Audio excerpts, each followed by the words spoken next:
And we have here in chapter 12 the call of Abraham. And we'll be following this all the way through the Word of God. Now let me read here these first 3 verses, because they are very important verses, if you please. Now, will you note, now the Lord had said unto Abram, Get thee out of thy country, and from thy kindred, and from thy father's house, unto a land that I will show thee.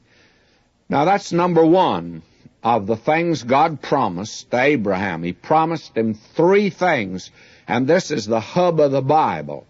May I say all of it rests upon this threefold promise. And the Bible is just an unfolding, actually, of this threefold promise. God says, a land I'm going to show you, and I'm going to give it to you. The second thing God said He's going to do, verse 2 now, chapter 12 of Genesis. And I will make of thee a great nation, and I will bless thee, and make thy name great, and thou shalt be a blessing. Well, God said He'd make His name great. God's done pretty well there. And God said here the third thing, I'll make you a blessing. God says, I'll make you a great nation, and I'm going to make you a blessing to all mankind. God brought from them a great nation, and it has probably the longest tenure as a nation of any people on this earth today. No one can quite match them. And then the third thing, He said to them, you're going to be a blessing. Well, through Jesus Christ, they've been a blessing to the world. The giving of the Word of God, they've been a blessing. God's made good except that first one. He said, I'm going to give you that land. And you look what's happening over there today, they've just got their toenails in the land, and they're holding on by their toenails. But they don't have it. Somebody says, well, God didn't make that good. Let's don't put it like that, friend. Why don't you be friendly toward the Bible and give God a chance? Some people don't even give Him a chance.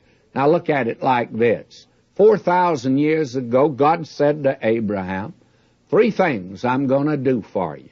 Now, 2/3 of them have been made good right to the very letter. And because of disobedience, God said He wouldn't let them be in the land if they were disobedient and if they're away from Him. And they're away from Him today, by the way. And as a result, why, they're having trouble over there. Don't say God's not making good. The fact of the matter is God's doing exactly what He said He'd do. Now the day will come when God will put them back in the land. When He does, it won't be a toehold. They're really going to have it all the way to the Euphrates. They'll be up as far as the Hittite nation was and all the way down River of Egypt, which is a little river in that Arabian desert. So that what we have here is a land they've never really occupied.